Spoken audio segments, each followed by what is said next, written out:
रघुनंदन जय जय सिया राम। रघुनंदन जय जय सिया राम।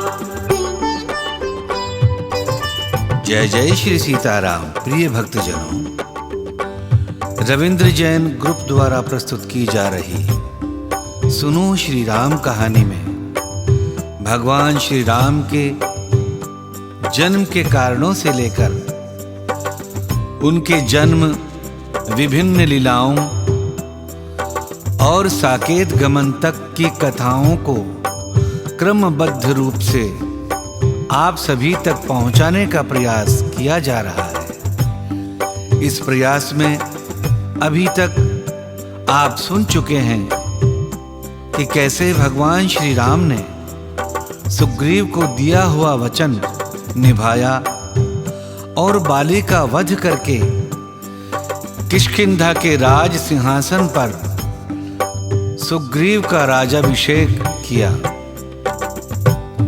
साथ ही आपने ये भी सुना कि कैसे भगवान श्री राम ने वर्षा ऋतु के 4 महीने प्रवर्षण पर्वत पर बिताने की बात सुग्रीव को कहकर उन्हें अपना राज्य संभालने की शिक्षा और आज्ञा दी। सुनो श्री राम कहानी में अब सुनिए उससे आगे की कथा। सुग्रीव को किष्किंधा के राजा और अंगद को किष्किंधा के युवराज पद पर अभिषिक्त कराने के बाद भगवान श्री राम ने सुग्रीव से कहा, मित्र वानर राज सुग्रीव, वर्षा ऋतु का प्रारंभ हो गया है। ऐसे में आवागमन नहीं करना चाहिए।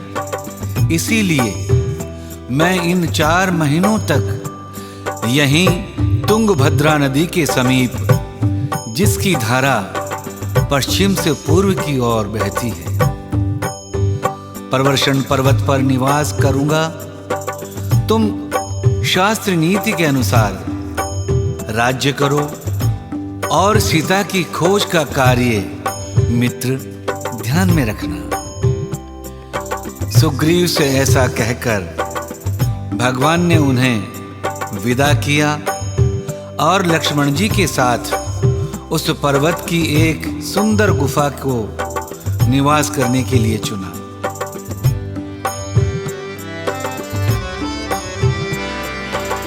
प्रथम ही देवनगिरी गुहा राखौ रुचिर बनाई। राम कृपा निधि कछु दिन बास करही गे आई। देवताओं ने पहले से ही उस पर्वत की एक गुफा को सुंदर सजा कर रखा था। उन्होंने सोच कर रखा था कि कृपा की खान श्री राम जी कुछ दिन यहां आकर निवास करेंगे। सुंदर वन फूला हुआ अत्यंत सुशोभित है। मधु के लोभ से भंवरों के समूह गुंजार कर रहे हैं। जब से प्रभु आए तब से वन में सुंदर कंद, मूल, फल और पत्तों की बहुतायत हो गई। मनोहर और अनुपम पर्वत को देखकर देवताओं के स्वामी राम जी छोटे भाई लक्ष्मण जी सहित वहां निवास करने लगे। देवता, सिद्ध और मुनि भंवरों, पक्षियों और पशुओं के शरीर धारण करके प्रभु की सेवा करने लगे।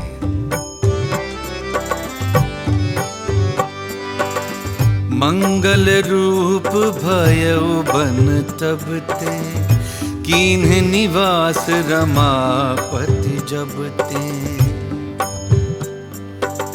फटिक शिला अति शुभ्र सुहाई, सुख आसीन तहां दो भाई, कहत अनुज सन कथा अनेका, भक्ति बिरति नृप नीति विवेका। वर्षा काल मेघ नभ छाए, गरजत लागत परम सुहाए। जब से रमापति श्री राम जी ने वहां निवास किया, तब से वन मंगल स्वरूप हो गया। सुंदर स्फटिक मणि की एक अत्यंत उज्ज्वल शिला है, उस पर दोनों भाई सुखपूर्वक विराजमान हैं। श्री राम जी छोटे भाई लक्ष्मण जी से भक्ति, वैराग्य, राजनीति और ज्ञान की अनेकों कथाएं कहते हैं। वर्षा काल में आकाश में छाए हुए बादल गरजते हुए बहुत ही सुहावने लगते हैं। वर्षा ऋतु और वातावरण का प्रभाव भगवान श्री राम के मन को प्रभावित करता है और मानव लीला करते हुए भगवान श्री राम सीता जी के विरह से व्याकुल हो जाते हैं। ऐसे में लक्ष्मण जी उन्हें समझाते हुए कहते हैं, भैया आप तो धैर्यवान हैं, ज्ञानवान, विवेकवान पुरुष हैं। आपको शोक से व्याकुल नहीं होना चाहिए।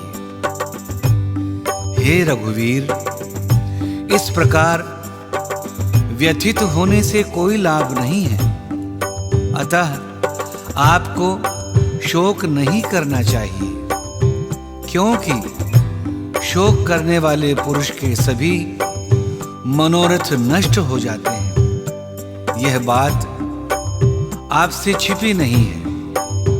रघुनंदन, आप जगत में कर्मठ वीर तथा देवताओं का समादर करने वाले हैं। यदि आप शोक या चिंता के कारण उद्यम छोड़ बैठते हैं, तो शत्रु का वध करने में समर्थ न हो सकेंगे। अतः आप अपने शोक को जड़ से उखाड़ कर फेंक दीजिए, तभी आप परिवार सहित उस राक्षस का विनाश कर सकते हैं। भैया, आप तो समुद्र, वन और पर्वतों सहित समूची पृथ्वी को भी उलट सकते हैं। फिर उस रावण का संहार करना आपके लिए कौन सी बड़ी बात है। लक्ष्मण जी द्वारा इस प्रकार सांत्वना देने और समझाने पर भगवान श्री राम चिंता से मुक्त हुए और उन्होंने स्वस्थ मन से ये कहा, हाँ लक्ष्मण, मैं वर्षा के बीतने की प्रतीक्षा करूंगा और अनुकूल समय होते ही सीता का पता लगाकर उस राक्षस का वध करके उन्हें मुक्त कराऊंगा।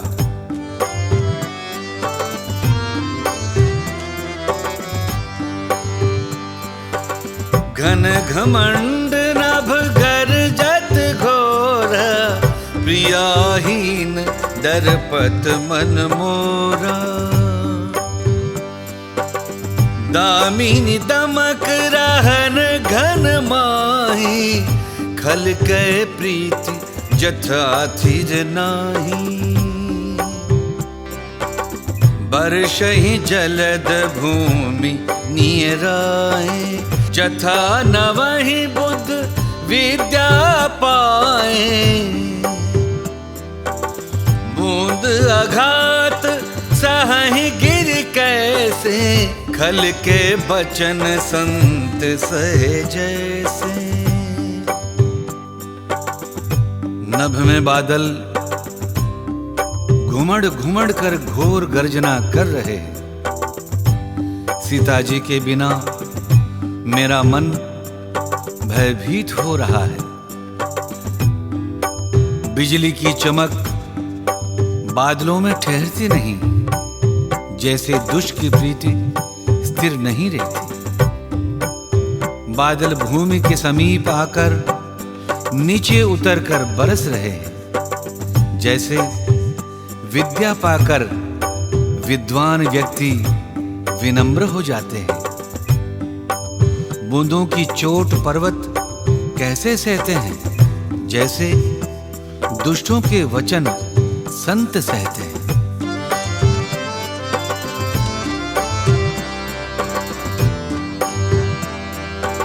क्षुद्र नदी भरी चली तोराई, जस थोरे हूँ धन कल इतराई। भूमि परत भाडाबर पानी, जनु जीव ही माया लिपटानी। सिमिट सिमिट जल भरहि तलावा,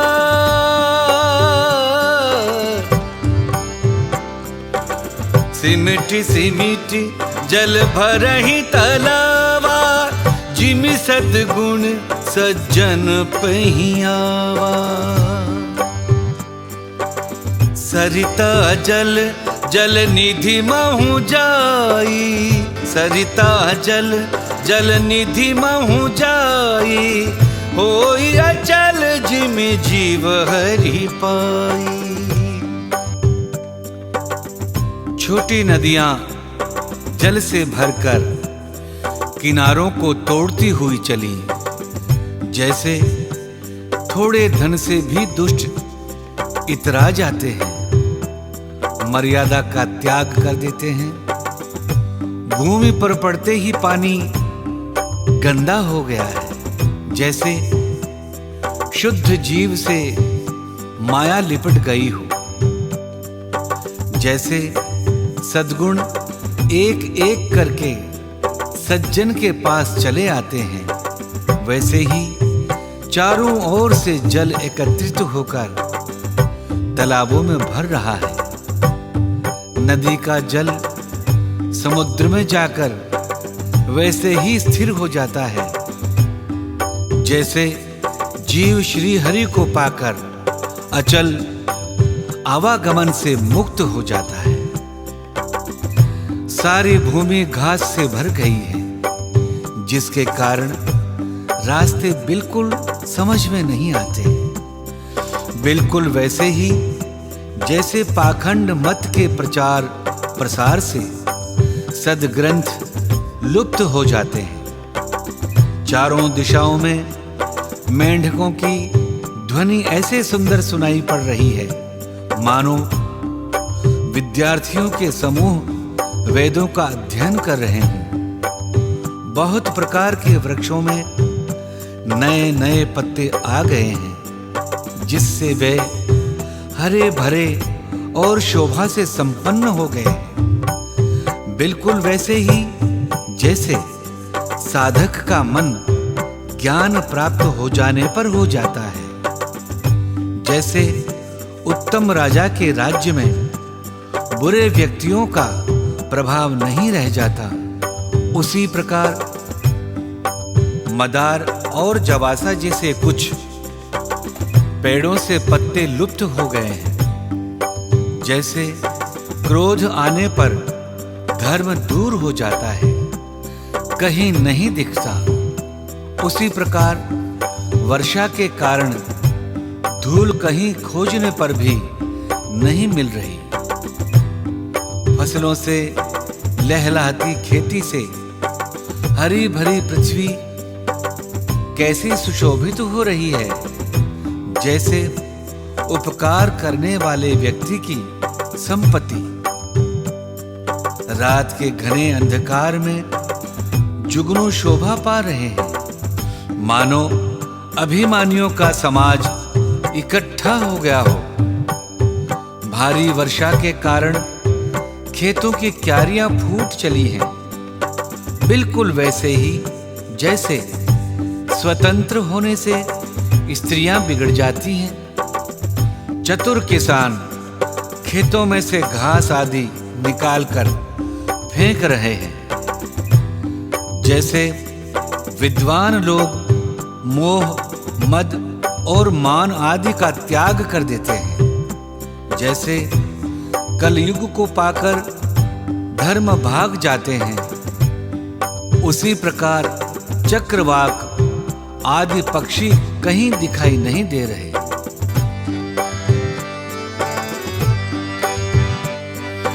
ऊसर बरसहि तृण नहीं जामा, जिमि हरिजन ये उपज न कामा। विविध जंतु संकुल मही भ्राजा, प्रजा बाढ़ जिमि पाई सुराजा। प्रजा बाढ़ जिमि पाई सुराजा। ऊसर बंजर धरती में वर्षा तो खूब हो रही है, परंतु वहां घास का एक तिनका तक नहीं उग रहा। जैसे हरि भक्त के हृदय में काम, क्रोध आदि उत्पन्न नहीं होते, सारी धरती तरह तरह के जीवों से भरी हुई है। उसी प्रकार शोभा पा रही है, जैसे सुंदर राज्य और उत्तम राजा पाकर प्रजा की वृद्धि होती है। जहां तहां बहुत सारे राही रुके हुए हैं, जैसे ज्ञान पाने पर इंद्रियां शिथिल होकर ठहर जाती हैं।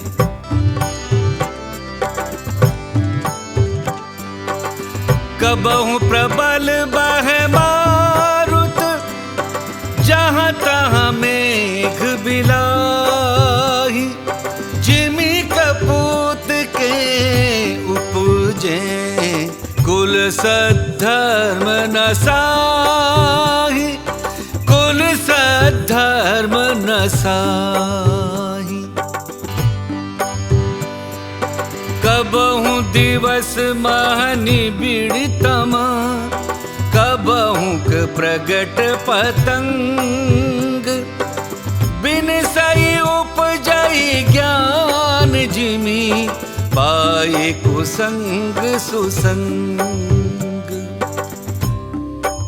कभी कभी वायु बड़े जोर से चलने लगती है, जिससे बादल जहां तहां गायब हो जाते हैं। जैसे कुपुत्र के उत्पन्न होने से कुल के उत्तम धर्म, श्रेष्ठ आचरण नष्ट हो जाते हैं। कभी बादलों के कारण दिन में भी घोर अंधकार छा जाता है, और कभी सूर्य प्रकट हो जाते हैं। जैसे कुसंग अर्थात बुरी संगत पाकर ज्ञान नष्ट हो जाता है, और सुसंग अर्थात अच्छी संगति पाकर उत्पन्न हो जाते हैं।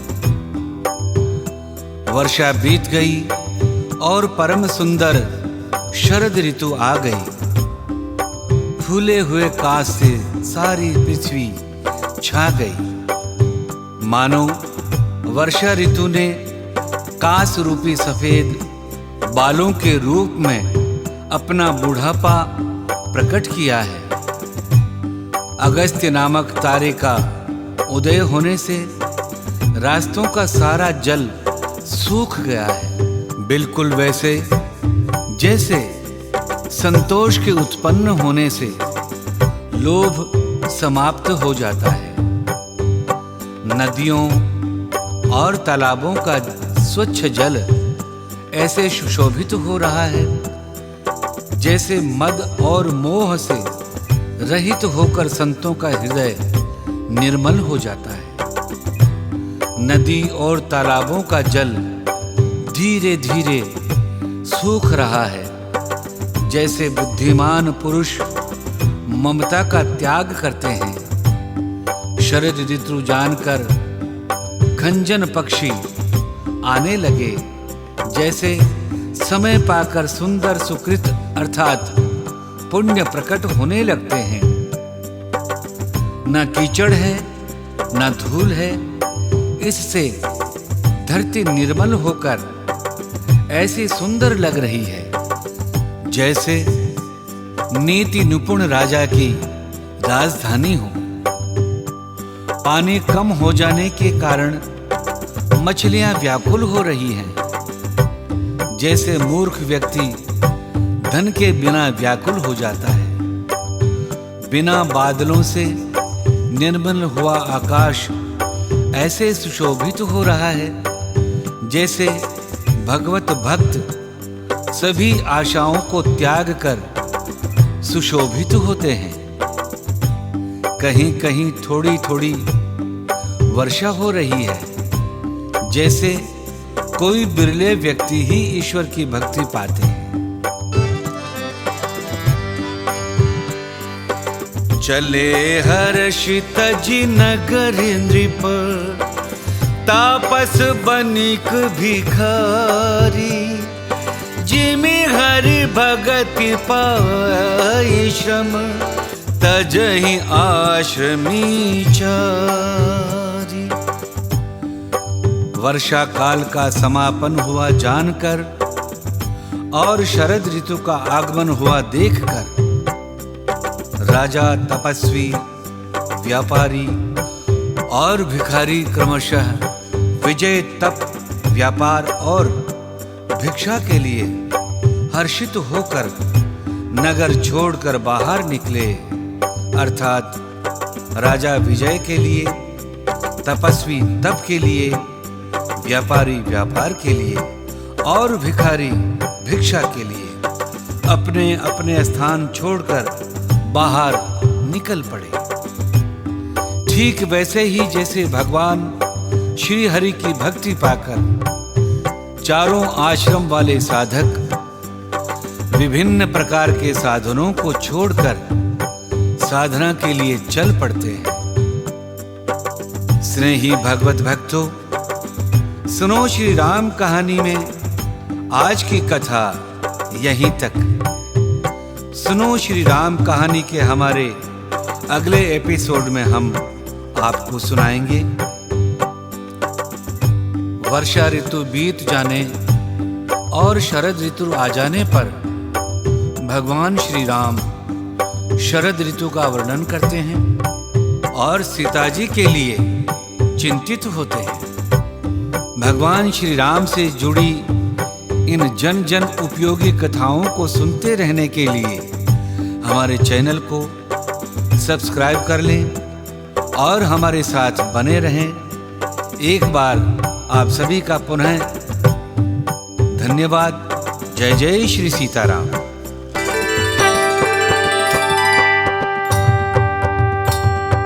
सिया राम जय राम जय जय राम।